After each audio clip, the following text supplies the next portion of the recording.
వెళ్ళు మాయా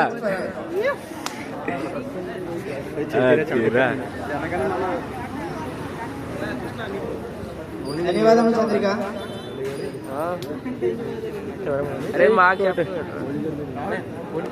ప్రధాన ఉపాధ్యాయులకి, అలానే ఉపాధ్యాయులకి, నా తోడు మిత్రులకి స్వాతంత్ర దిన శుభాకాంక్షలు.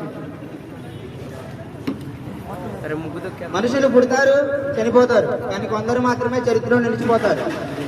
తమ జీవితాన్ని పణంగా పెట్టి మానవ జాతి ఉన్నంత వరకు చిరస్థాయిగా నిలిచిపోతారు.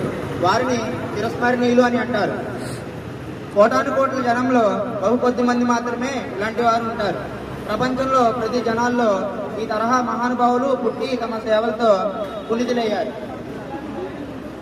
అలాంటి వారిలో మన తెలుగు వారు కూడా ఉన్నారు. స్వతంత్రం కోసం తమ ప్రాణాలు సైతం లెక్క చేయకుండా పోరాడిన యోధుల గురించి ఆగస్టు 15 భారత స్వాతంత్ర్య దినోత్సవంగా సందర్భంగా ఒకసారి స్మరించుకుందాం. ప్రపంచంలోనే పెద్ద ప్రజాస్వామ్యం దేశంగా భారతదేశం ఉంది. 1947 ఇండియాకు స్వాతంత్రం వచ్చింది. మన భారతదేశంకు స్వతంత్రం తెచ్చుకోవడానికి ఎంతోమంది మహామహనీయులు పోరాటం చేశారు.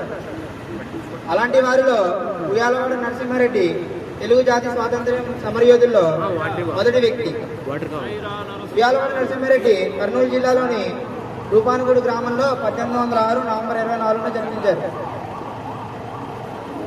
స్వాతంత్రం అనగానే తెలుగువారి మధ్యలో మొదలయ్యే మొదటి పేరు అల్లూరి సీతారామరాజు. 1897 భీమనపట్నంలో జన్మించారు. అల్లూరి కుటుంబం తర్వాత ఉమ్మడి గోదావరి జిల్లాలోని భీమవరంలో స్థిరపడ్డారు. బ్రిటిష్ వారి పాలనలోని అరాచకాలని స్వయంగా చూడడానికి 1921వ సంవత్సరంలో దేశయాత్ర చేశారు. ఇలానే ఎందరో మహనీయులు స్వాతంత్రం కోసం పోరాడారు. సుభాష్ చంద్రబోస్, భగత్ సింగ్, వల్లభాయ్ పటేల్, ఇలా ఎందరో మహనీయులు స్వాతంత్రం కోసం పోరాడారు. ఈరోజు ఈ స్వాతంత్ర్యం యొక్క గొప్ప సంపద, దాని పరిరక్షణ, అభివృద్ధి చేయడం మన ప్రధానమైన లక్ష్యం కావాలి. జాతిని, సమాజానికి మేలు చేసే పనుల కోసం అందరినీ ప్రోత్సహిద్దాం. అందరికీ మరోసారి స్వాతంత్ర దిన శుభాకాంక్షలు. నాకు ఈ అవకాశం ఇచ్చినందుకు ధన్యవాదములు.